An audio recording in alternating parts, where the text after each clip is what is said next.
کی بارگاہ میں رہتے تھے۔ حضرت صدیق اکبر جن کو آقا نے دنیا کے اندر جنت کی بشارت دے دی تھی، آج ہمیں کوئی جنت کی بشارت نہیں دے رہا ہے، ہمارے پلے اعمال نہیں ہیں، پھر بھی کہتے ہیں کہ ہم تو بخشے بخشائے ہیں۔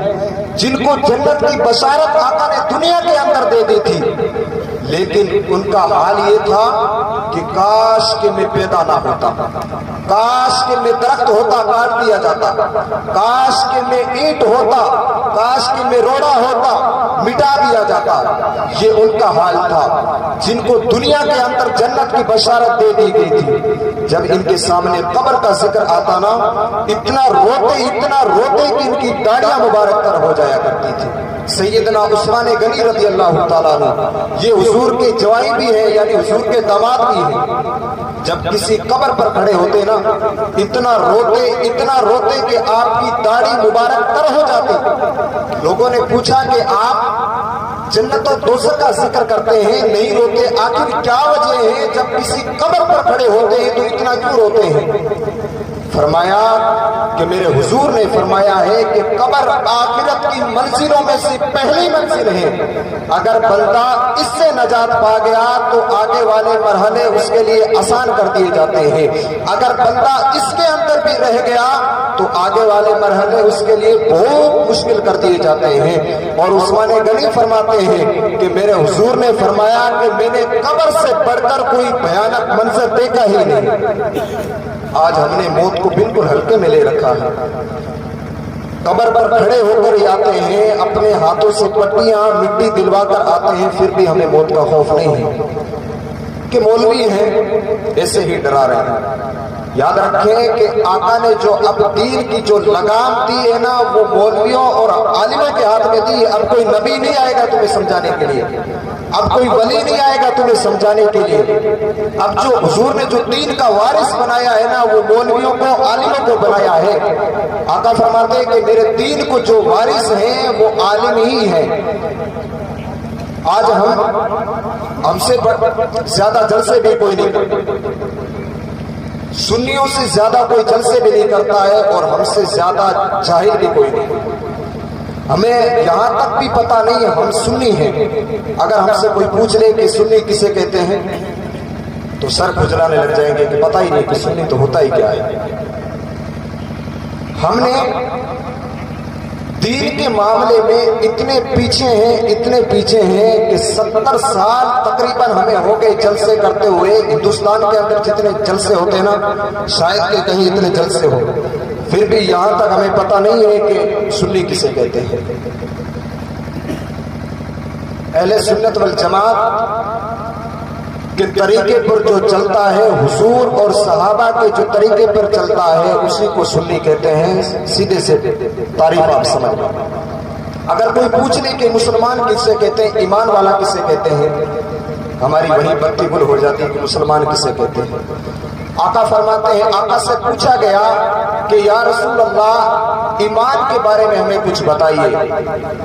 یا رسول اللہ اخبرنی مل ایمان، یا رسول اللہ ایمان کی ہمیں خبر دیجیے، ایمان کس کو کہتے ہیں؟ آقا نے فرمایا کہ ایمان اس چیز کا نام ہے کہ تو خدا پر ایمان لائے، اللہ پر ایمان لائے، اس کے رسولوں پر، اس کی کتابوں پر، اس کے فرشتوں پر، مرنے کے بعد اٹھائے جانے پر ایمان لائے۔ اے سائل سن، اسی کو ایمان کہتے ہیں۔ آج ہمیں پتہ نہیں ہے کہ مسلمان کسے کہتے ہیں، ایمان والا کسے کہتے ہیں۔ آج ہمارے اسٹیجوں پر برادریوں کا ذکر ہوتا ہے کہ یہ فلاں برادری کا ہے، اللہ نے اس کو علم بخش دیا۔ ایک یہاں بات غور فرمایا کہ اللہ کے نزدیک برادریاں نہیں دیکھی جاتی۔ اللہ نے خود فرمایا کہ اللہ تبارک و تعالی جسے چاہتا ہے اسے دین کی سمجھ عطا فرما دیتا ہے، اس کو دین کی سمجھ عطا فرما دیتا ہے، اس کو فقیہ بنا دیتا ہے۔ اللہ کے نزدیک برادریاں نہیں دیکھی جاتی۔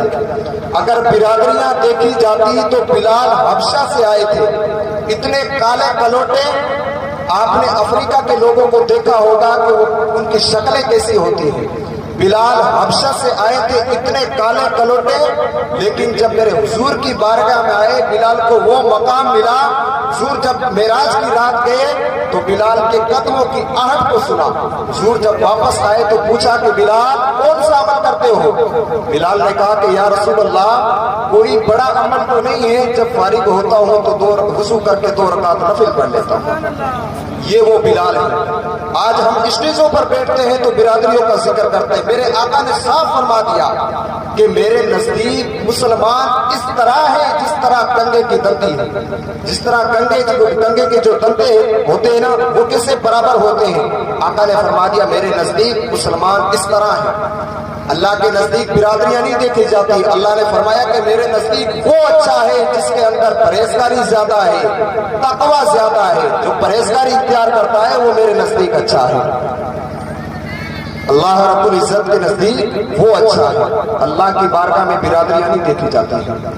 حضور کی بارگاہ میں جو آ گیا، کسی بھی برادری سے تعلق رکھنے والا ہو، اللہ تبارک و تعالیٰ اس کا وہ مقام اور مرتبہ بلند فرما دیتا ہے کہ بندہ سوچ بھی نہیں سکتا۔ یہ وہ مقام ہے، یہاں برادریاں نہیں دیکھی جاتی۔ الگ الگ علاقوں سے صحابہ آئے تھے، لیکن جب حضور کی بارگاہ میں آئے تو بہت بڑا مقام ملا تھا۔ آج ہم اور آپ ہیں، مسجدیں ہماری ویران پڑی ہوئی۔ آج ہمارے ہوتا کیا ہے کہ ہمارے اسٹیجوں سے بھی صرف ہے نا اولیاء اکرام کے تذکرے، ان کی کراماتیں، ان کی بشارتیں، صرف یہی ہمیں سننے کو ملتی ہیں۔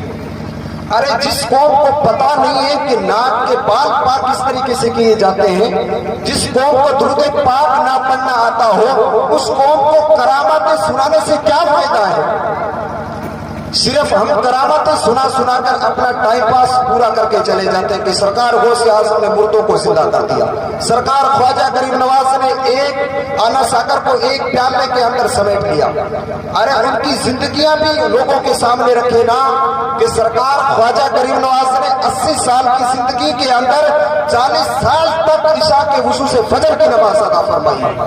ان کی زندگیاں کس طریقے سے گزری ہیں وہ بھی ان کے سامنے رکھو نا۔ سرکار غوث اعظم رضی اللہ تعالیٰ عنہ یہ 40 سال تک انہوں نے عشاء کے وضو سے فجر کی نماز ادا فرمائی ہے۔ جب رمضان المبارک کا مہینہ آتا تو آپ 2 کلام پاک ختم فرمایا کرتے تھے۔ آج ہمارا حال کیا ہے؟ مسجد کے اندر چلے جائے نا، اگر امام صاحب تھوڑی تقریر لمبی کر دیں یا قرات لمبی کر دیں تو ہم گھڑیاں دیکھنے لگ جاتے ہیں۔ یاد رکھیں کہ جو مسجد کے قریب رہ کر مسجد کو آباد نہیں کرتا ہے نا تو مسجد اس کے لیے بد دعا کرتی ہے، مولا اس نے مجھے ویران کیا ہے تو اس کے گھر کو ویران کر دے۔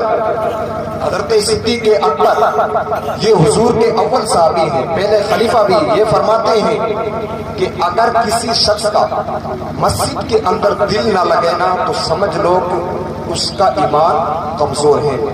آج ہمارا حال ہے کہ مسجد کے اندر ہم جمعہ پڑھنے کے لیے آتے ہیں، پھر بھی ہم گھڑیاں دیکھنے لگ جاتے ہیں کہ امام صاحب کب ختم کرے اور کب ہمارا پیچھا چھوٹے، گھڑیوں کی طرف دیکھتے رہتے ہیں۔ صدیق اکبر نے فرمایا کہ مسجد میں اسی شخص کا دل نہیں لگتا جس کا ایمان کمزور ہو۔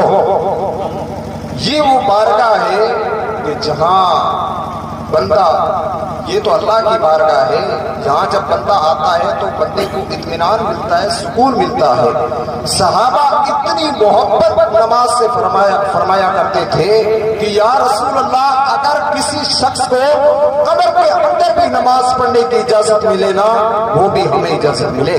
اتنی محبت نماز سے۔ کل قیامت کے دن یہ نہیں پوچھا جائے گا کہ فاتحہ لگوایا تھا کہ نہیں لگوایا تھا، میلاد کا پروگرام کروایا تھا کہ نہیں کروایا تھا۔ آج ہم اور آپ 11ویں کر لیتے ہیں، حضور کی جب ولادت کا دن آتا ہے اور اس ریلی کے اندر شامل ہو جاتے ہیں کہ سمجھتے ہیں کہ ہم سے بڑا تو کوئی مسلمان ہے نہیں، نمازیں بھی گئیں اور صرف فاتحہ لگا لیا، یہ ہم مسلمان ہیں۔ فاتحہ لگانے سے کام نہیں چلے گا اور اس ریلی کے اندر چلنے سے کام نہیں چلے گا۔